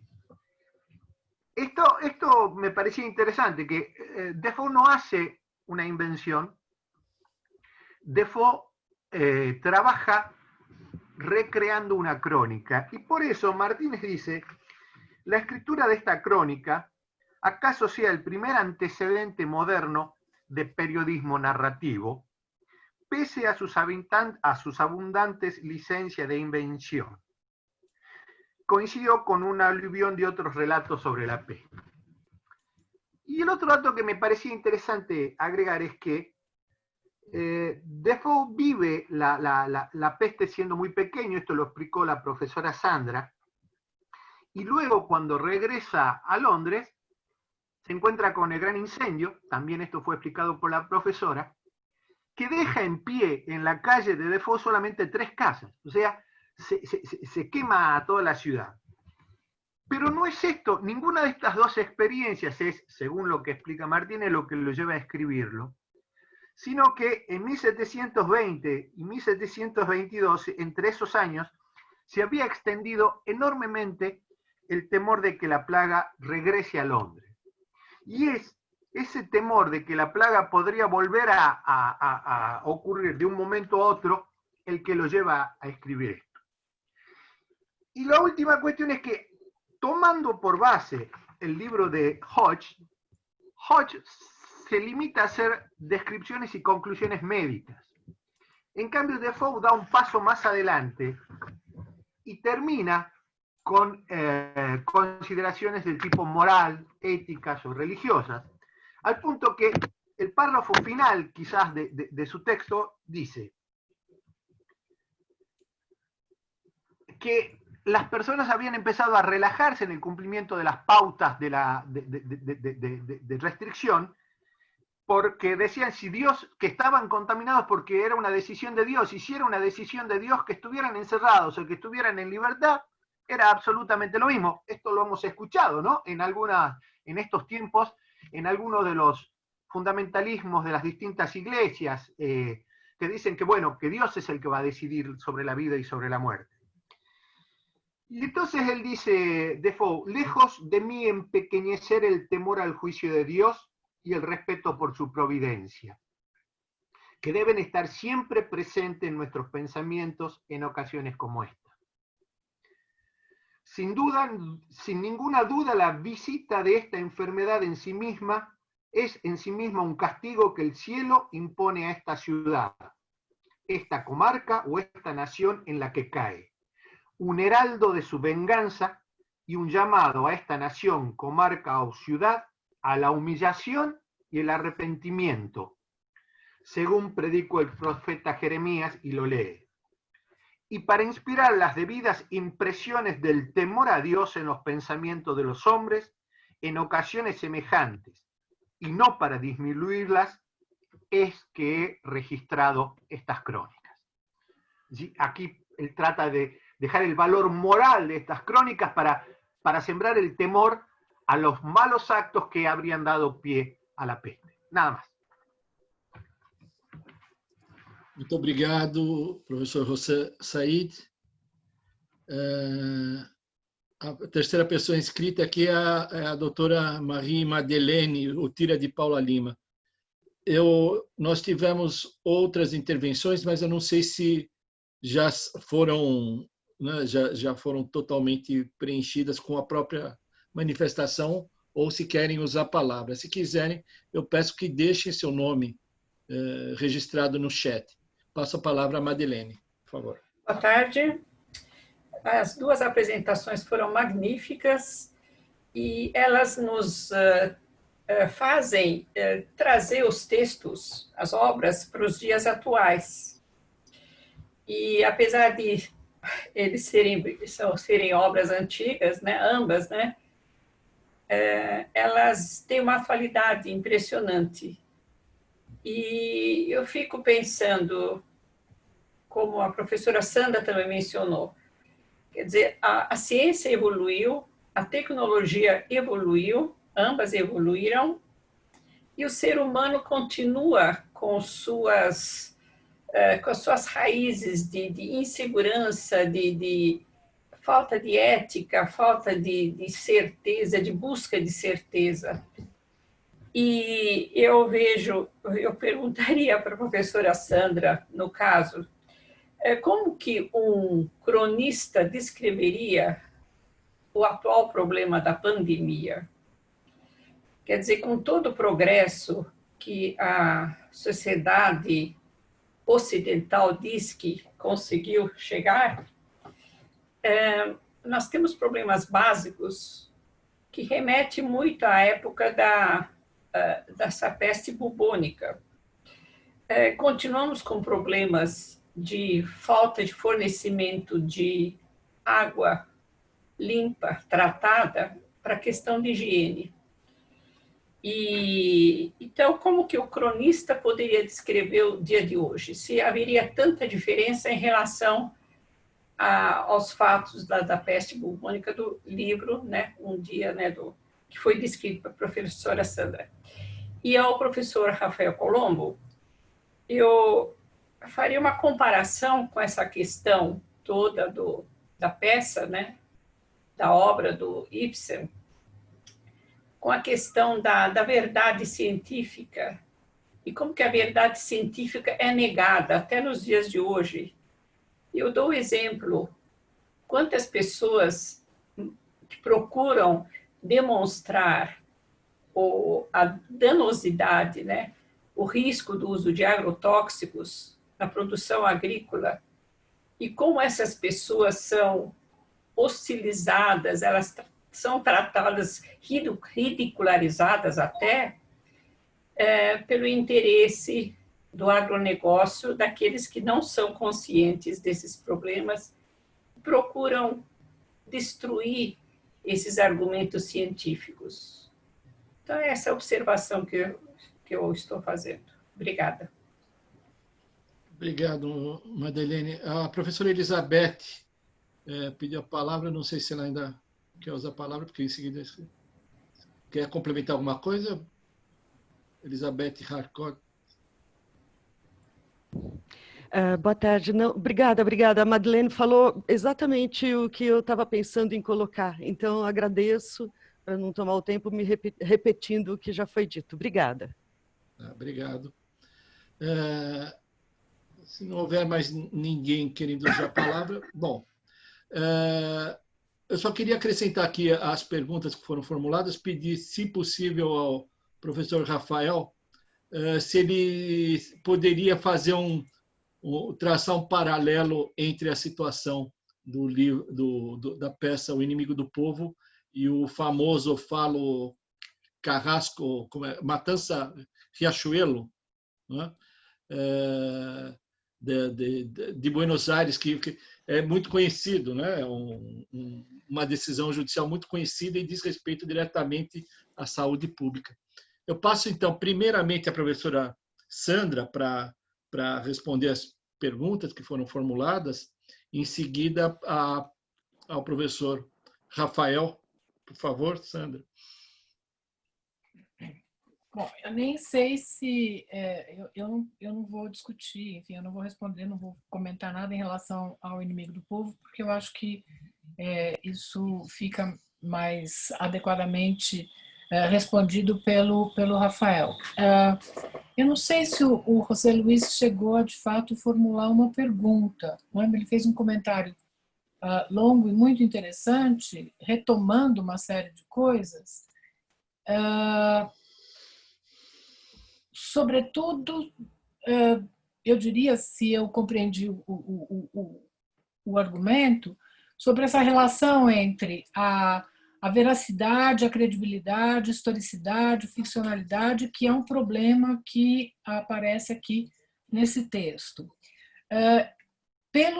por tudo que eu li a respeito e pensei, inclusive, em relação a esse texto, eu diria que talvez uma das grandes preocupações que aparecem aqui, a questão moral, ela é evidente, e isso é uma tônica da obra do Defoe como um todo, né? Nos romances essa questão aparece de maneira muito evidente, muito clara.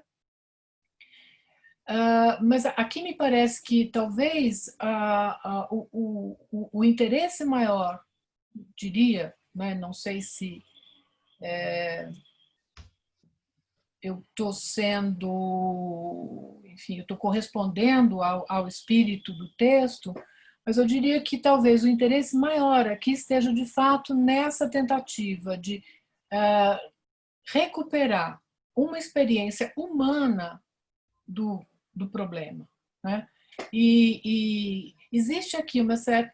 Bom, o professor José Luis falou em ficções verdadeiras, né? Ele mostrou o livro, e existe, inclusive, toda uma discussão sobre o que a gente chama em inglês de factual fictions, ou de true lies, né?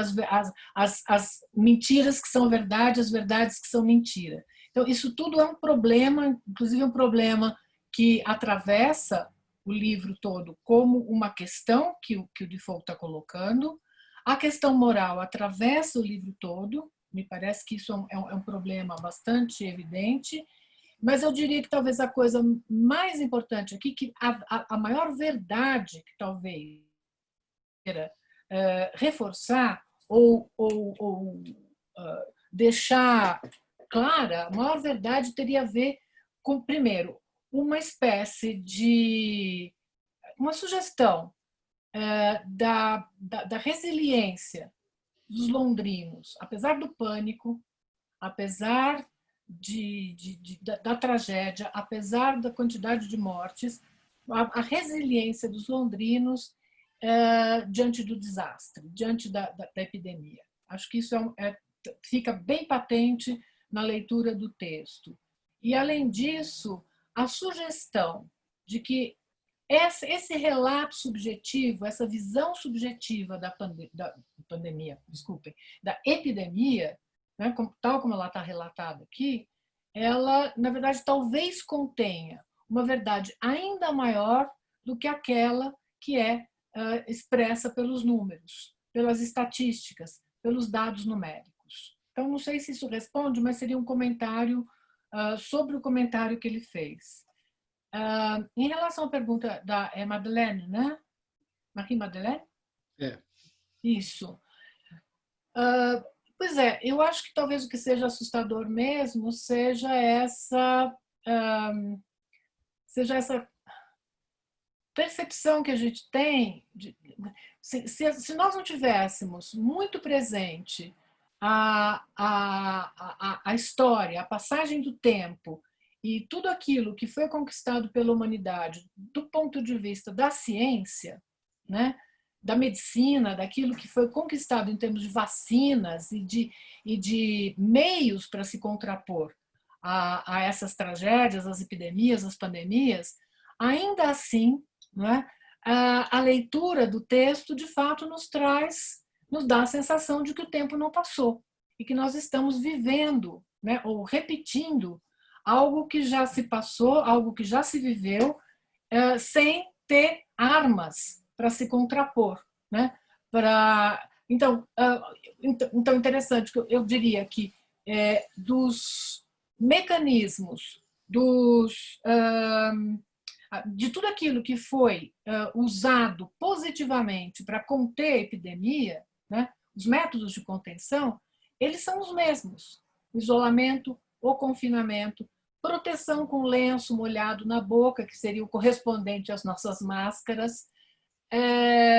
Inclusive, tem que ao final eu achei super interessante uma observação que o narrador faz. Você me desculpa se eu estou estendendo um pouquinho, mas eu só queria lembrar isso, porque me parece tão evidente, né, que isso já foi proposto ou já foi pensado há 300 anos atrás, e que hoje, volta à pauta, né, a questão de que ele diz da separação entre os sãos e os doentes, né? A separação das pessoas que eram sãs das pessoas doentes e o rastreamento dos contatos. Isso aparece na minha edição aqui, eu estou usando aqui a edição brasileira, nesse caso, aparece na página 216, a proposta que o narrador faz de que para se conter a epidemia, nós teríamos que separar os sãos e os doentes, isolá-los por um tempo para verificar se estavam de fato sadios e rastrear todos os seus contatos.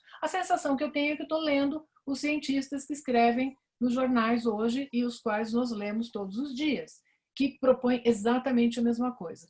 Então, eu não sei, quer dizer, provavelmente o cronista que for escrever, uma das perguntas que me fizeram recentemente é se a pandemia daria ensejo à produção de uma literatura importante, de textos importantes, textos literários, né, sobre a pandemia, se ela serviria de inspiração para o surgimento de alguns textos importantes, como são A Peste, do Camus, ou como é o Diário do Ano da Peste, enfim, todos esses, ou o Decameron, quer dizer, todos esses textos que foram produzidos em situações de crise sanitária, né?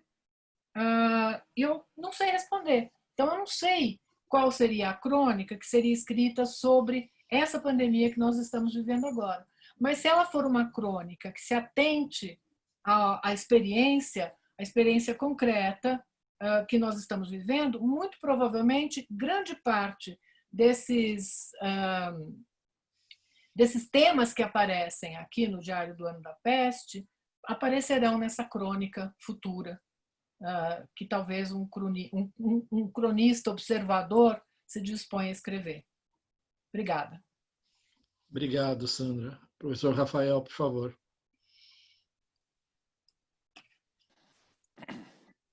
Bueno, muchas gracias por todas las devoluciones, tanto las que fueron planteadas oralmente como los mensajes del chat. En relación a nuestro leading case ambiental, que es el caso Mendoza, que es el caso que versa sobre la contaminación del riachuelo, bueno, claramente no solo ha sido uno de los casos más importantes a nivel ambiental y también sobre derechos humanos de los últimos tiempos en Argentina, sino que al mismo tiempo todavía nos está dejando muchísimas lecciones y que demandan necesariamente mucho estudio sobre lo que está ocurriendo en relación puntualmente a las políticas de saneamiento de la cuenca. Para los que no saben, la cuenca Matanza-Riachuelo es básicamente un área, un río que, bueno, que tiene problemas de contaminación que ya tienen prácticamente 200 años, contaminación básicamente industrial, problemas vinculados a los asentamientos precarios y familias en situación de pobreza extrema que han formado villas alrededor de esa cuenca. Es una sentencia del año 2008, en el 2018 precisamente cumplió 10 años, e históricamente me parece que en ese caso se condensa un poco la caja de resonancia de la democracia ambiental, porque una de las particularidades de la sentencia fue el diseño de su remedio democrático. Estas mesas que se crearon para monitorear y ejecutar la sentencia de la Corte Suprema de Justicia de la Nación, y en donde intervienen autoridades de las 3 jurisdicciones que manejan la cuenca, que son el Estado Federal, la Provincia de Buenos Aires, la Ciudad Autónoma de Buenos Aires, los propietarios y de las principales industrias que actualmente continúan contaminando la cuenca, las organizaciones de la sociedad civil, otros organismos extrapoderes. Es decir, es un caso en donde, a pesar de que han existido avances importantes luego de la sentencia, todavía existen problemas, casi diría estructurales, en relación a los derechos que aparecen vulnerados, y bueno, y que actualmente todavía tampoco tienen solución. Entonces, lo que tiene interesante este caso en relación a un enemigo del pueblo es que claramente hay una expresión o una preocupación de una corte en generar procedimientos y mecanismos democráticos, deliberativos, en orden a solucionar los conflictos ambientales, ¿no? O los conflictos ambientales que también al mismo tiempo, reitero, es un conflicto de derechos humanos, porque está comprometida la salud de la población, la salud de las personas que habitan esas villas y que al mismo tiempo son destinatarias primarias de esa contaminación, de los basurales a cielo abierto. Y bueno, en Argentina ha habido muchas investigaciones y muchos textos escritos, no solamente desde el ámbito del derecho, sino desde el ámbito de la sociología y de la antropología en relación al caso Matanza y Riachuelo. Y la principal diferencia que advierto es precisamente esta, ¿no? La Corte, como tribunal, diseñó mecanismos, o estuvo preocupada genuinamente por diseñar mecanismos democráticos para gestionar y solucionar el conflicto en orden a la sentencia que había dictado. En un enemigo del pueblo estamos en una instancia muchísimo más, más precaria, porque precisamente las autoridades, los dirigentes, los personajes de las sociedades intermedias y la propia ciudadanía eligen deliberadamente esconder el problema, ¿no? Eligen, como decía otro colega, condenar al ostracismo al doctor Stockman y a todo lo que tenía para aportar en orden a sanear el balneario, y eligen como comunidad, como sociedad política, mantener el estado de situación, no dar a conocer la verdad de este informe, de las muestras de agua de la universidad, y precisa con todo lo que ello implica en términos de consecuencias políticas, ambientales y de derechos humanos que tendría. Entonces, y ahí es donde de alguna manera quizás también podemos acercarnos, pero al mismo tiempo distanciarnos de la propuesta política que hace Ibsen.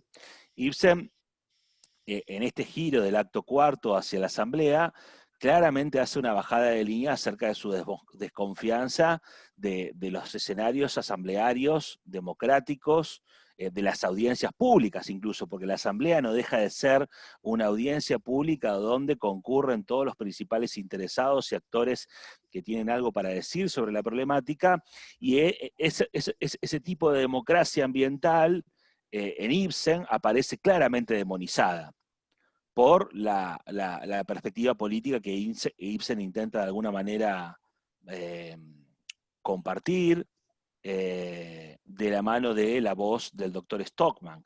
Entonces, ahí quizás podríamos un poco plantear que Ibsen tiene una enorme desconfianza sobre estos tipos de procedimientos democráticos donde se tienen que debatir públicamente o tomar decisiones colectivas sobre riesgos que afectan a las sociedades, en este caso el riesgo de la contaminación del balneario, y en el caso Matanza y Riachuelo podemos plantear de que, bueno, el tribunal genuinamente, en lugar de desconfiar de la democracia, recuperando esta actitud de las cortes en relación a diseñar remedios que vayan de la mano con el sistema democrático de gobierno y con una suerte de experimentalismo democrático, en donde, bueno, las mesas de diálogos, plantear también que hay otros juzgados otros juzgados o tribunales inferiores que están emplazados en el corazón del conflicto ambiental de la cuenca Matanza y Riachuelo, como el juzgado de Quilmes, para que monitoreen la sentencia y supervise que se lleven a cabo las acciones de saneamiento, los encuentros entre los funcionarios. O sea, yo creo que hay un rostro de la democracia que Ibsen intenta de alguna forma demonizar, y en la obra es muy difícil no estar de acuerdo con el doctor Stockman, ¿no? Quizás lo que le podríamos reprochar al doctor Stockman es haber sido quizás un poco ingenuo a la hora de presentarse ante esa asamblea y encarar su argumentación contra la democracia, contra las mayorías, con comentarios extremadamente despectivos en relación a los ciudadanos, con esta oposición un poco quizás elitista de los intelectuales que conocemos, que estudiamos y que sabemos, en oposición a los la plebe que no está informada, que no conoce lo suficiente y que por lo tanto no tiene ningún tipo de capacidad para tomar decisiones. En la cuenca Matanza-Rayuela observamos el proceso completamente inverso, el de una confianza en los procedimientos y mecanismos democráticos deliberativos que están precisamente en el corazón de nuestro sistema de gobierno, y bueno, con todo lo que ello implica, ¿no? Con los avances, los retrocesos, con las continuidades y las discontinuidades, con la complejidad política de que tener que lograr que dialoguen 3 órganos de gobierno, federal, provincial y local, para llevar a cabo políticas de saneamiento de la cuenca. Es decir, es todo un desafío, pero es interesante el paralelismo. Bueno, la profesora Berros también podría agregar muchísimo más que yo en relación a este caso, porque lo ha estudiado con mayor profundidad. De hecho, la semana que viene tenemos, no sé si la semana que viene, este jueves o la semana que viene tenemos un encuentro virtual con una socióloga que escribió un libro sobre el caso Riachuelo, que es Gabriela Merlinski. Pero bueno, no quiero extenderme más en relación a esto. Muito obrigado, professor Rafael.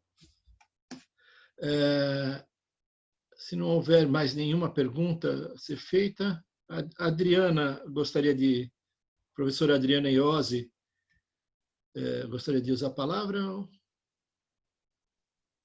Não, Guilherme, eu só queria parabenizar todo mundo mesmo. Achei muito boas as intervenções. Foi isso, foi um debate muito rico.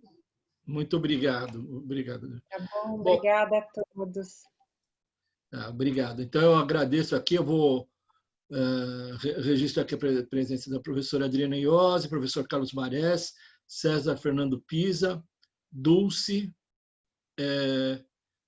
Elizabeth Harcourt Delatay, a professora Fabiane Bessa, professor Fernando Valcácer, Gisele Scavazin, Horácio Corte, que vai vai conversar com a gente no dia 15 sobre o primeiro capítulo do livro História da Loucura, né, do Michel Foucault, o capítulo Stultífera Naves, e num diálogo com o filme A Dama de Xangai, né, que o professor Ricardo vai comentar, tentando fazer um paralelo, né, com confinamento em navio. Está aqui também presente a doutora Maria Luísa Grabner, né, procuradora regional da República, grande amiga nossa, professor Jorge de Almeida, que falou a semana passada.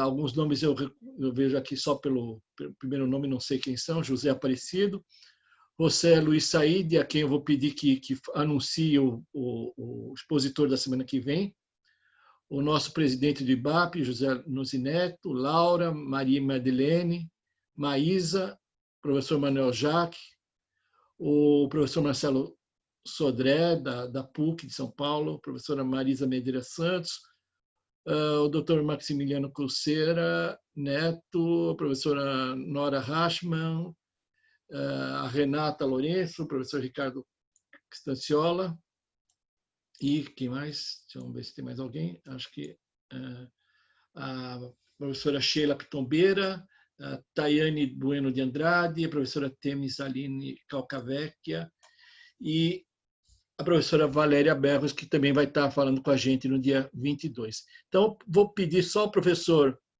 José Luiz Said para anunciar o expositor da próxima semana, e em seguida nós podemos encerrar o nosso encontro de hoje.